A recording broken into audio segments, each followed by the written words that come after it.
Oi! Not on that desk, OK?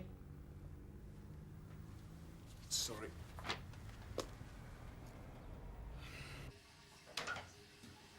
Tony, how you doing? Fine, sir. You shouldn't be back yet, you know that. Honest, I'm fine. I'd rather be here than sitting at home. I'll give you the credit for knowing what's best for you. The funeral's next week. The DCI's got the details.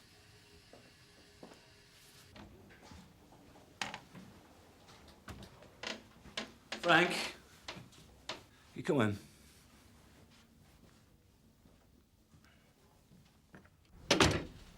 You all right? Oh, terrific, Gov.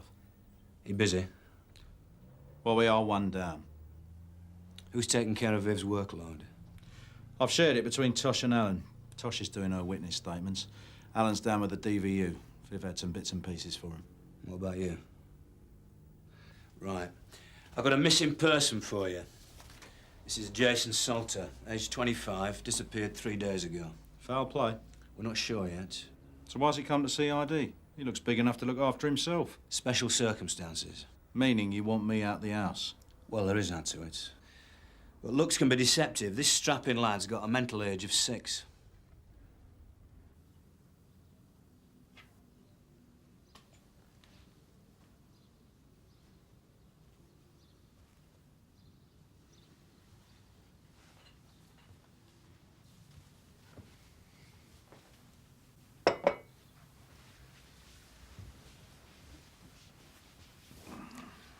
I'm not really sure there's anything more I can tell you. Nothing we haven't already told your uniform people. Not to worry, Mrs. Salter. We find it sometimes helps to jog the memory. Just talking to a different face. So Jason was on a shopping trip, is that right? In the Whitfield Centre, with his day group. They organise different outings there. Just a small number at a time. Just for an hour. They're very well supervised. No, really. We don't blame the organisers. Well, I don't. Alan blames everyone. My husband. He's out now, looking. But where'd you start? Has Jason gone missing before? No, never. He never goes anywhere on his own. Are there any friends he might suddenly have taken it into his head to? Would he be able to find his way home if he got lost? I don't know. That's partly the point of these day group outings. To try and help him develop a bit of independence. But Alan doesn't see it that way. And of course it was very wet that morning. So he's even less keen for Jason to go. Mr. Salter. Detective Inspector Burnside, Sun Hill. CID? There's no news. Just a PR visit, then, to keep us quiet. It's far from PR, Mr. Salter. We're doing everything we can to find Jason. Yeah, you've asked for a photo and a list of relatives and stuck his name on the missing person's computer. Thank you. Helen. Well, I can understand how you feel, Mr. Salter. But without a reported sighting, there's not much else we can do. He disappeared from a busy shopping precinct. You can't find a single witness. The truth is, you're not interested. You like the local rag. If Jay had been a gorgeous dolly bird, he'd have been all over the front page. But he's not. He's Jay. And a face like his doesn't sell many newspapers. Mr. Salter is not a happy man. I can't help that. I'm sorry, but I can't. And I'd say your involvement was a bit previous. Look, if it means finding his kid alive, he'll have to lump it. I've had enough dead bodies to be going on with. I think we all have, Frank, actually. Yeah, all right, look, I'm sorry. It's just that the father has difficulty accepting the fact that a young guy 6 foot square can suddenly vanish. I know he does. He's bent my ear as well, you know. The fact remains our response was prompt and efficient. Premises searched? Every shop in the precinct, 100% cooperation. Nothing. He appears to have simply wandered off. And let's face it, there are any number of ways out of that place.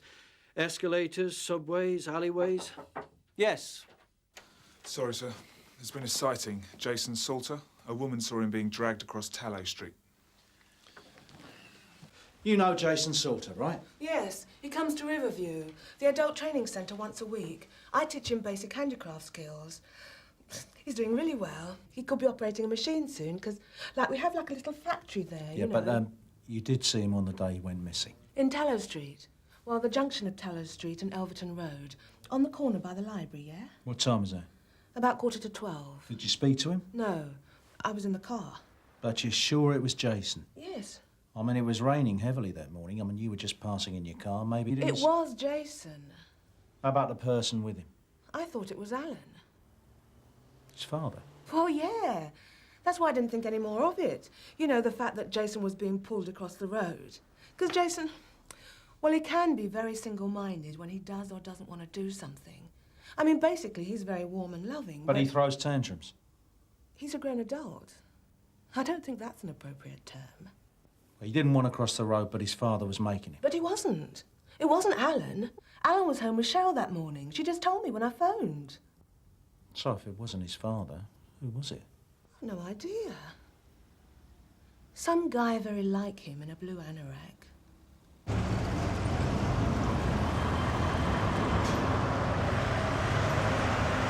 Morning, sir. Police. We're making inquiries about a missing young man. You're a bit of a come down. Sorry? Well, from last time, when we talk got done. Oh, yeah? Yeah, talk come round. Black hair, short skirt. Fee for somebody. You should send her every time. Makes it worth getting blagged. Have you been away, sir, or just incommunicado? Eh? Oh, I've been to my caravan, what? The black-haired tart got killed last Friday. Have you seen this young man? It's Jason. You know him? Yeah, sure, he comes in here every week. Yeah? Did you see him 3 days ago? No.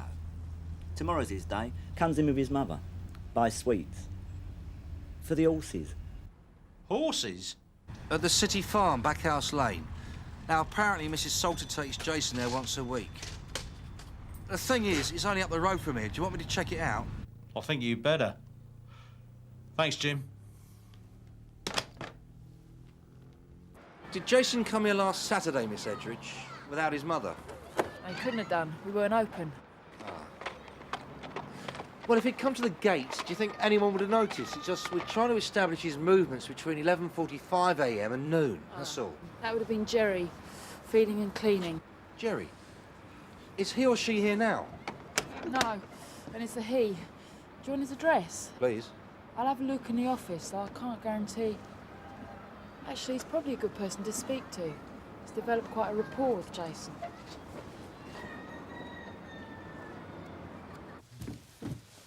Mr. Jerry Whitfield? Yeah? I'm sorry to trouble you, sir. We're police officers. I wonder if you could spare us a couple of minutes. Concerning what? Jason Salter. Jason? Yes, sir. Can we come inside?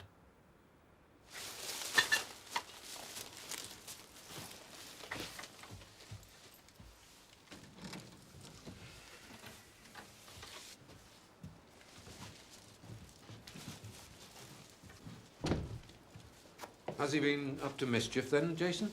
Well, we were hoping that you might be able to tell us that, sir. Is this your coat, Mr. Whitfield? Sorry? This coat, does it belong to you? No, it doesn't. What's wrong? Why are you asking about Jason? He's missing, sir. Missing? Last seen 3 days ago wearing a grey duffel coat. Predominantly. Predominantly. Friends come and stay from time to time. Male or female? Both. But no one at the moment. No. Why? I was just hoping there might be someone who could corroborate what you say. That is, assuming you are going to say something. I understand from my officers you were rather uncommunicative at your flat. Perhaps I've heard too many examples of people being fitted up. Fitted up? There was an implication of foul play regarding Jason. I wasn't going to be bounced into anything. But I've got nothing to hide. Ask what you like. Right. Let's start with your movements on the morning in question. I was at the farm. What time did you leave the farm? 11:30. I'd finished my job. So... You went home? Yes. Via Tallow Street? Yes. Did you meet Jason Salter? Yes. Were you with Jason Salter at about 11:45 in Tallow Street? Yes. Did you pull him across the road, Mr. Whitfield? No, I didn't. Because we've got a report of someone matching your description who did. On the contrary, Jason pulled me.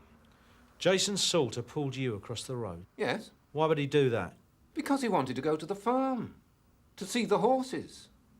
He wanted me to go with him. I tried to explain to him that the farm was shut, but he didn't or wouldn't understand, so he grabbed my hand and pulled me. All the way to the farm? No, I managed to placate him. I said he could come to my house instead. That's just behind Tallow Street, as you know. So you suggested he come to your house? As a diversion, to keep his mind off the farm. And I was worried about him anyway. It was raining really hard, and he was already soaked. He suffers from chest complaints. It's part of his condition. I didn't want him catching a chill. So you took him home to warm up? Yes. And after you'd got him home, did you take his coat off? Yes, I put it in front of the fire to dry. I want to know what happened after you took his coat off. What do you think happened? What are you implying now? It's a perfectly straightforward question, Mr. Whitfield. Well, I didn't lure him back to my flat for immoral purposes. That's what you think, isn't it? That's about the limit of your imagination. It's not my job to imagine. It's my job to establish the truth. Yes, well, the truth about Jason is the truth about most handicapped people. Their handicap is their relatives, the people they're saddled with. In Jason's case, his parents, especially his prat of a father. You've met Mr. Salter, have you? I don't have to have met him to get the picture. Oh, right. Jason's locked in a box. He has so much energy, vitality, intelligence. And he's allowed to live for what? 2 hours a week? And why? Because he doesn't fit the norm. And his parents are frightened of that. After 20 years, they're still frightened. They haven't got a clue how to tap into what's there. And you have. How do you make a living, Mr. Whitfield? The farm can't pay that much. I'm a special needs outreach worker, if you know what that is. Council? At the moment, soon to be cut back, naturally. Well, I'm sorry to hear that. And you do your outreaching at the farm? It's part of the programme, yes. I do voluntary work there as well. Just for love? Because of the results. Why do you think people like Jason react so well to animals? Because they don't get patronised or suffocated by them. They get an innocent physical response to their affections. Is that what you give? An innocent physical response? What happened to Jason Salter, Mr. Whitfield? Nothing happened. I sent him home. He doesn't know his way home. Of course he knows his way home if he's allowed to find it. You didn't phone his parents to let them know where he was? What for? Because they were worried sick about him, that's why. I had no reason to suspect that. He was out of his box and enjoying it. So that's it, is it? Not your fault if he then gets lost. I sent him home, but he has got a brain of his own. The brain of a 6-year-old. What gives you the right to play God with other people's children?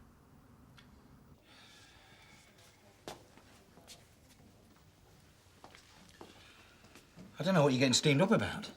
You're not even a father. Still in the frame? I don't think so. Lethal but innocent. Kick him out. Should never have gone into CID. What? Viv. Oh. Should have stayed at Plonk and gone for stripes. You should know. Get yourself off the streets. What, because we're women and only men should get shot?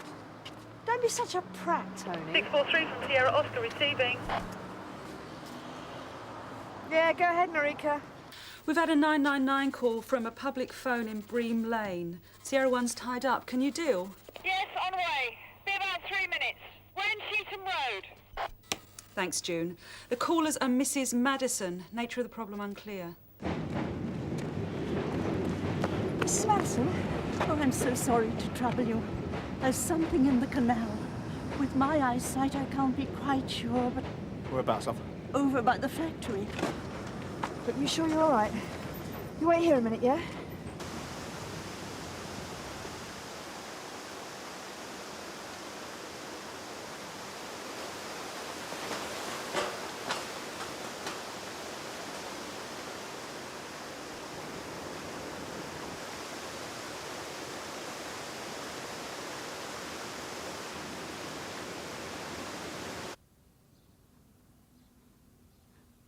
You always used to love the water.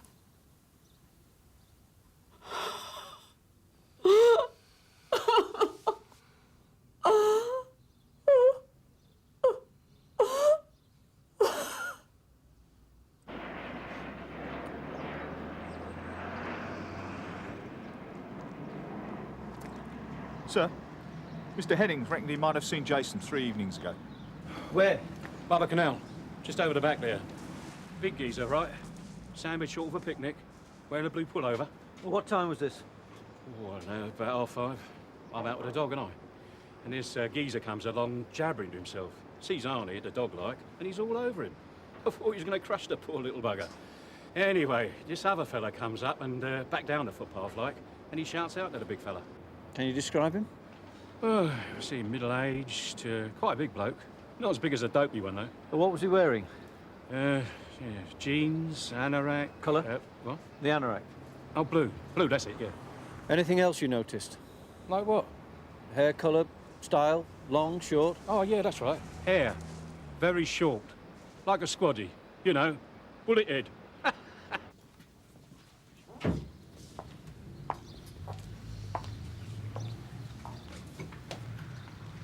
This won't need both of you. Perhaps if you'd like to get Mrs. Salter a cup of tea, Jane. Mr. Salter?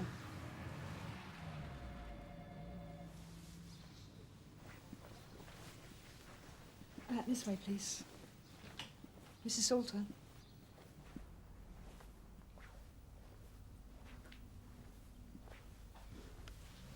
Have a seat.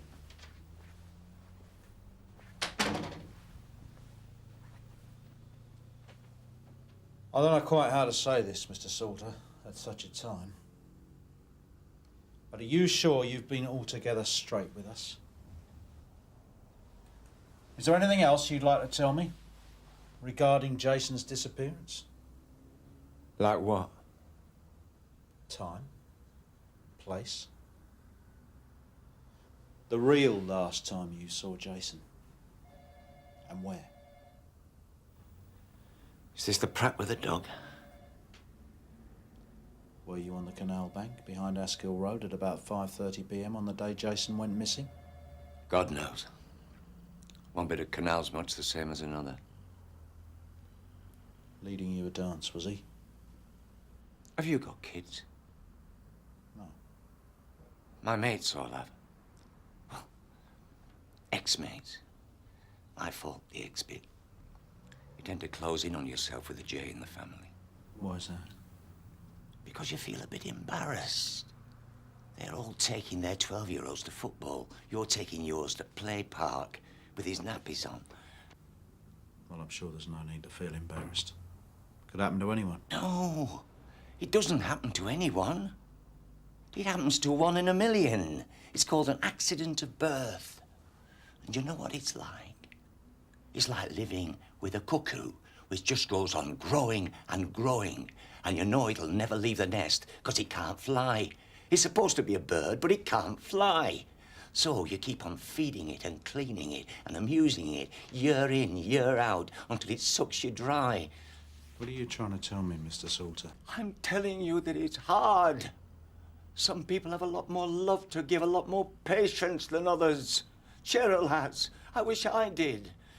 I feel guilty that I haven't, but that's the way it is. I cared for my son, but love him? No. I hate him. And most of the time, I hate myself for having brought him into the world. I think I should caution you, Mr. Salter. You don't have to say anything further, but anything you do say may be given in evidence. Oh, it's all right. Don't panic. I wouldn't kill my own flesh and blood. It's the other way around. He's been killing us from day one. He only got to look at his mother. So what happened then? I'd been looking for him all day. Finally, I found him wandering by the canal. I thought he'd be in a state, having been lost so long. But when he saw me, he just ran off, laughing, like it was a game. Eventually, I spotted him again, with the guy with the dog. I called his name. Off he went. A bit further along, he slipped and fell into the canal. Just lost his footing. By the time I got there, he was floundering about and crying his eyes out.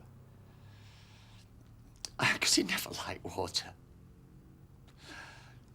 No matter what his mother said, he used to hate it. He used to hate getting his face wet.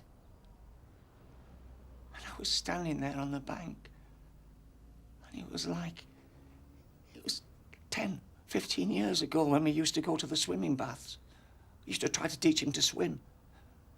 Years I tried, but it was no use. He just couldn't coordinate his legs and his arms. He just splashed and floundered about and cried. And I could hear myself shouting like I used to shout at the swimming baths. Swim, Jason! What's the matter with you? Swim, for God's sake!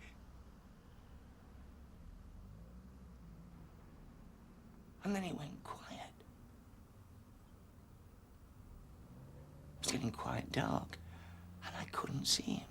You didn't jump in? Or call for help? No. I just stood there. About half an hour. I stood and looked at the water.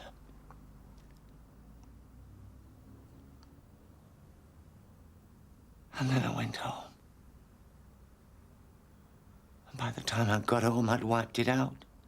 Jason was alive and missing. Because you couldn't do that after 20 years in your mind. You can reconstruct it like it should be.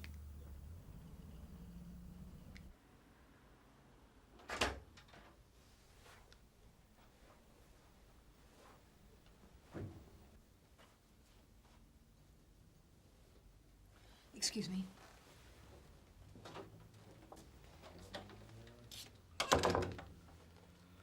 I've got some talking to do. Do you fancy a drink? Yeah, all right. Being a woman, I'll let you treat me. Fine. But no toast to absent friends, eh?